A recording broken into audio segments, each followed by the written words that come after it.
जिन लोगों को बहुत मजा आ रहा है फेसबुक में फोटो दिखाकर कि बुबागरा और सीएम प्लेन में बैठा है, मैं एक चीज क्लियरिफाई करना चाहता हूं। सबसे पहला बात है, इंडिगो का कैबिन बीजेपी का पार्टी ऑफिस नहीं है। नेक्स्ट टाइम मुझे परमिशन लेना पड़ेगा क्या इसी एक ही प्लेन में ट्रैवल करने, जिस प्लेन में बीजेपी का मुख्यमंत्री या कोई मंत्री हो या कोई एमएलए हो या मानिक सरकार हो मेरे संग एक ही प्लेन में, तो मुझे परमिशन लेना पड़ेगा कि मैं उस प्लेन में जा सकता हूं कि नहीं जा सकता हूं।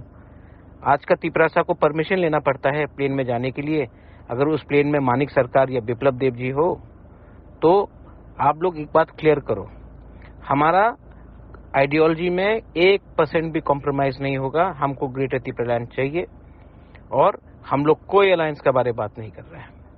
अलायंस कैसे होगा जब तक हमको राइटिंग में आर्टिकल 3 में जो गारंटी दिया गया है, जब तक वो क्लियर नहीं होगा राइटिंग में, तब तक किसी से बात करके मैं ना उनका समय नष्ट करना चाहता हूं ना अपना समय नष्ट करना चाहता हूं। और जो सीपीएम के लोग हैं जो अनशन बात कर रहे हैं, ठीक है, उनको बोलो कि मैं 2023 में उनको दिखाऊंगा कि रियल तिपरासा और रियल तिपरा प्राइड क्या होता है। बेलाइनो हमबाई, थैंक यू।